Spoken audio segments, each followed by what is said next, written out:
What are we at? We're at 3:30, so we'll call the meeting to order for October 17th. We'll have a motion on the minutes. Move seconded. All those in favor, contrary, carried. And our next meeting will be November 7th. And adding to the agenda, I have a referral motion on, we'll make it item number 3, short-term rental. And we have another motion, number 4, from Laura Galanders on duplexes. Okay, so with that, we'll proceed. We're okay with that? Okay, here we go. All right, the first one is an application by Patty Yak of Kenyon Construction for rezoning at 10840 and 60 Buena Vista Gate from 2-unit zoning RD1 to single detached RS2C zone. And we got Laurel Eaton and Suzanne Smith. And Laurel, pass it over to you. Thank you. I'd like to highlight some points about this application. So this application proposes to rezone the existing property from the 2-unit dwelling RD1 zone to the single detached RS2C zone in order to subdivide the property into 2 single-family lots, each with vehicle access from Buena Vista Gate. The existing duplex is currently owner-occupied and contains no secondary suites. The applicant proposes a 1-bedroom secondary suite of a minimum size of 33 square meters or 355 square feet on Lot B, and a 2-bedroom secondary suite of a minimum size of 40 square meters or 430 square feet on Lot A for a total of 2 suites. Staff has worked with the applicant to adjust the building footprint to ensure that 7 on-site bylaw-sized trees in good condition are retained and protected. There is 1 hedge along the northern property line, and it is proposed for retention and protection. Thank you. Okay, any questions? Carol? Thank you very much for your report. Appreciate that. So you say it's owner occupied, but it's a duplex, so they live on both sides.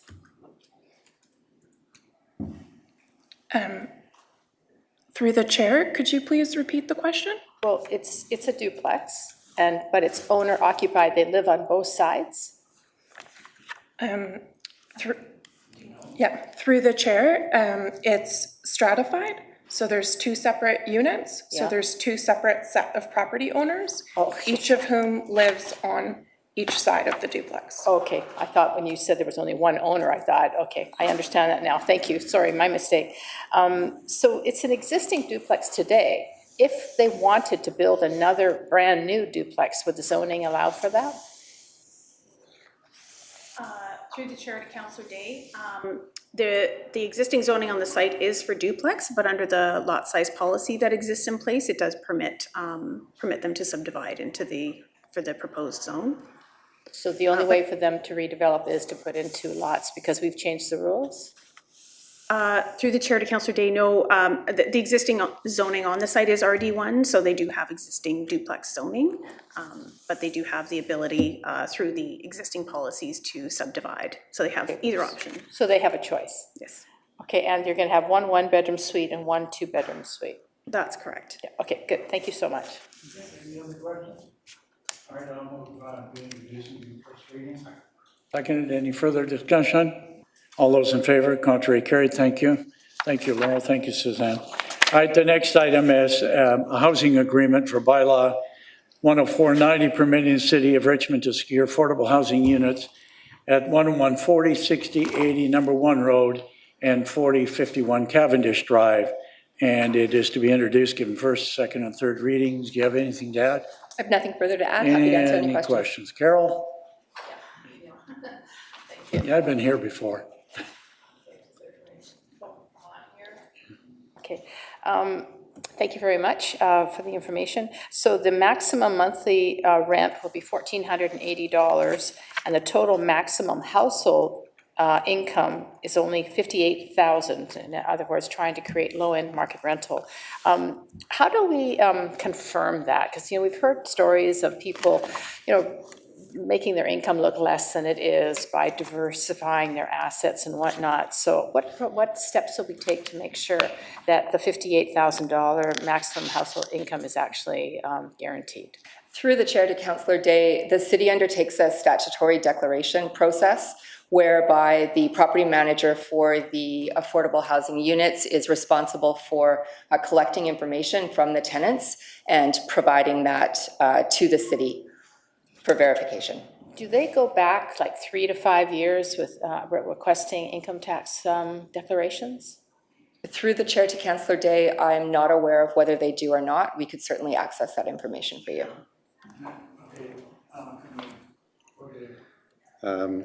Through the chair to Councillor Day, I mean, this keeps coming up. Each of the units has a housing agreement, a legal agreement, and we have outlined this in memos before. The housing agreements place limits on what we can do, and it doesn't allow us, for instance, to demand 3 years of CRA records. But every 2 years, per the housing agreements, there is a statutory declaration process that's undertaken to confirm rents and incomes and to make sure that we have compliance with other terms of the housing agreements about add-on costs and that sort of thing. So we are scheduled to do a review next year. What we did find in the last review was that the vast majority of units are in compliance. There were a handful of units, literally a handful, 4 or 5, that were not in compliance because the incomes had increased. It had to do with pandemic and CERB and all of that stuff. And so they were flagged, and because it was an anomaly, they were given a grace period. But I just want to dispel this notion that there is no follow-up, that, you know, it's a free-for-all with these units. It's not. And but one of the realities is that we can only operate under the terms of the housing agreement. And these are not our units. They are privately owned units, and there are limits to what we can do. So the short of it all is that we are confident that the units are being rented in the vast majority of cases in accordance with the rules of the game. So the only, just a follow-up question through the chair, so the only way to change it is to change the actual agreement to make it more stringent if we feel we need to? That's right, and there is a referral,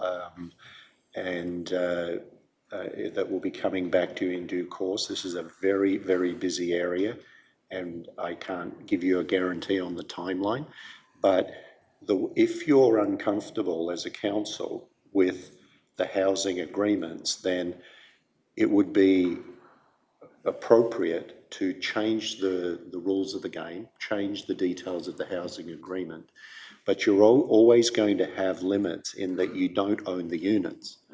And so, and our law department will advise you on that as appropriate. But if you felt that there was a change required to the housing agreements, you could make that within your ability to do so. But it would apply to new units going forward. It would not apply, because I don't want to mislead you and think we have more ability and authority than we do. It would not apply to existing units under existing housing agreements. That they are legal documents, legal instruments, and we have limits under them. Just last follow-up question, if they lie on the statutory declaration, what are the repercussions? If we were aware of that, we would give it to our law department to consider the options. I'm not familiar exactly with the penalties, but I'm assuming that there would be penalties or perhaps a prosecution that would be handled by our law department. All right, thank you very much. Sure, thank you, and through the chair. Yeah, just a quick comment. I just want to point out that the 35 units and the 6 Lemur units are being done on a voluntary basis by the developer, and we hear a lot about this in the community, and it's just important to note. And the other thing is that we've talked a lot about how many bedrooms that each unit would have, and these ones have 3, so they're very family friendly in a great neighborhood. So I think this is a great arrangement and a great deal. So thanks. Any further discussion? Seeing none, I would move first, second, or third. Second? Any further? All those in favor? Contrary carried. All right, thank you very much, Chris, appreciate it. I'd like to make a referral on short-term rentals. Refer to staff, the status of our short-term rental, agreements, and provide background information on the regulations complying with the rules of the existing zoning. And on that, and I would move that to put on the floor. Seconded. We've got to look at the idea of short-term rentals if we can. We've got 149 business licenses on short-term rentals, but there are 900 or so or 1,000 being advertised, all in Richmond. And obviously there's something gone wrong. And there are some other examples that we can look at. I understand that we can look at how other countries are even doing it. It was mentioned to me that Australia, you have to have a business license to register to be in there. There are many things, and I think we need to tighten up. I'm not talking about B&Bs and stuff, but which are legit. I'm talking about these short-term rentals, and hopefully this will augment us with the province. And what I know what and you all know what the province is trying to do, but they don't state it, and I think we can do one better. So with that, all those in favor? Contrary, carry. Oh, Andy, sorry. I'll hold that back. That's okay. I don't have your vote yet. Thanks, and through the chair, I just want to agree totally with what the chair just said and just state, how important it is for us to look at this, because I think times have changed in the last few years, and our neighborhoods are kind of being hollowed out by, an overly incentivized investor kind of atmosphere, and I just totally agree with the referral, so thanks for making it. Okay, thank you. All those in favor? Carried. Thank you very much. And the other is from Laura Galanders, but she's not a member of the committee, so I'm going to move it. Is a referral for staff to look at ways to increase housing stock of duplexes in Richmond. This would include how to maintain or increase the zoning of side-by-side duplexes inside neighborhoods, not just front to back duplexes on Ontario's, and I would so move it. Seconded. Discussion. Again, a very good one from Laura, and again, I think it's something we have to look at. Carol? Yeah, I think that there are a lot of duplexes in existing neighborhoods, and they often are actually home to 4 different families because there's a basement suite. So I don't know that we have to every single time divide the lot into 2 as we did on item number 1 on the agenda today. I think maintaining existing duplexes, whether they're either severely renovated or rebuilt all over again as duplexes, is an affordable way to create more housing. And I think that it would probably be more appreciated by the neighbors who live near the existing duplexes, because it wouldn't change the form and character of their neighborhoods. So I think it's worth looking at. Just a quick question, if I may. Maybe Laura? To staff. Go ahead. Don't we have something, a referral to look at fourplexes and that kind of thing at one time? Did you not bring that up? I thought somebody, no? Okay. Yeah, I thought at one time, this referral will go ahead just to refresh our memory, but I thought at one time we thought we would look to where they have a duplex on a particular lot that we might be able to put a fourplex or 2 duplexes if you wish to make a fourplex, front and back, side by side. Sure. Yeah, to the chair, I don't think we have a specific referral on duplexes. We have multiple referrals on various rental housing and whatnot. What I would say that is the provincial legislation that is pending regarding multiplexes, I guess, in single-family areas will certainly have an impact on this referral. And it is certainly something that we're looking at in the OCP review, but we're happy to take in the referral, and it will be part of the OCP review. Well, good work on that. Councillor Galanders has a question of you. So can we put her through? Hang on, Laura. We got Michael. Hi there, I'm here. There is Laura. Yeah, we want you, not Michael, for the moment. Okay, Laura, you're on.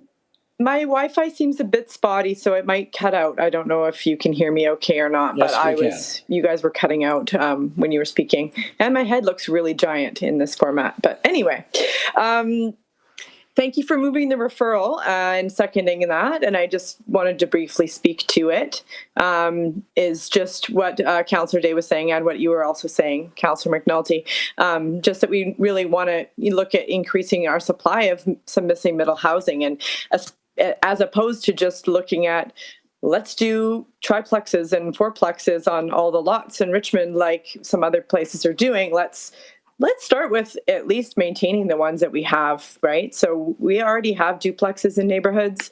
All neighborhoods of Richmond have duplexes, and what's happening is people are buying them and they are splitting them into 2 single-family lots, which makes something that's much more affordable into something much less affordable. And even though they have secondary suites, what we want is affordable options for people to buy.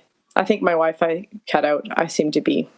Anyways, thanks for moving the referral, and we can talk about it more when it comes back. I would hope that it would come back to, maybe it could come back to GP soon, or it could come back here in the next couple of months, because we could just look at that policy that we have already of allowing the duplexes to be split into single family lots and consider stopping that policy, and an incentive to build a new duplex, like what Councillor Day was saying. We could rebuild it as a fourplex, let's say, and it wouldn't change the existing lot that much, but that could be an option that staff could consider and come back with.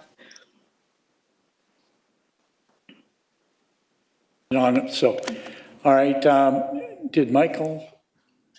No, okay. All right, all those in favor? Contrary? Joe? Go ahead. Sorry. Mr. Chairman, I think as John indicated, this referral would probably be dealt with as part of the OCP review, which is already looking at this.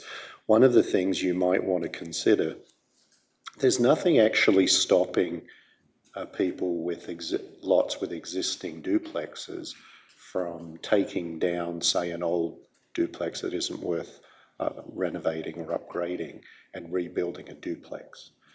That's already there, but most owners don't seem to want to do that. And so what you see is people coming forward to remove existing duplexes, or in some cases unlawful fourplexes, and then subdivide and then build 2 houses, each with, say, a suite. The reason you see those is because your policy, your 702 policies, currently encourage that in many neighbourhoods. And so, you know, one of the things, and I think that John could probably better brief you at a future planning meeting, but one of the things you might want to consider is a moratorium on those policies. So that while you're dealing with... If I could jump in there, Joe, I did want to perhaps do a moratorium on that policy so we could stop these from happening, but I wanted the referral to just go through without too much contention at this point. So I'll leave it to the chair to decide. So I'm not suggesting a moratorium here today, but you know, if it's something you want to take a closer look at, then we could have John's team give you some information about applications in process, the neighbourhoods where these policies exist, maybe the number we've dealt with. You know, we have a steady stream of these, and then with more information, one of your options would be to introduce a moratorium on new applications until we get a handle on what's happening with with the province in terms of imposing some multifamily requirements on us, and also until we have the OCP review advanced. Well, thank you for that. I just wanted to I think we should wait till John gives us that thing. I think part of this, hopefully we would, part of the report back would be the number of duplexes that we have in Richmond, where they are, and what the zonings are, and is there an opportunity for new zonings for duplexes? And how does this, and I'm with you on it, integrate into the OCP? We may want to create more zones as part of the OCP down the road, as we did with City Center, as we did with Spires Road, as we created certain things. So and also a better explanation, not a better explanation, a further in-depth explanation of how this relates with the 702 policy before we jump into it. We get the information in our hands, we can change it next planning meeting, whatever, but not next, I'm not putting the pressure on you to do it, but in the very near future, when the chance comes, and then we get a report back, we've read it, and then we can make an intelligent decision, have a discussion. Is that okay? Is that all right, Laura? Sure, yes, thank you. Okay, so we'd be more thorough, because I think that it's an important aspect as opposed to just start changing things, because we don't really know how many we're talking about, where they are, et cetera, et cetera. We should get the metrics on it and then go from there. Okay, but anyhow, did I call a question on this one? I did. All those in favor? Contrary, carried. Okay, it's carried, it's in the books, and good, thank you, Laura. Okay, staff, anything to add tonight? Nothing? All right. Well, I said I could talk till 7 o'clock tonight, but motion to adjourn. We are adjourned. Thank you very much.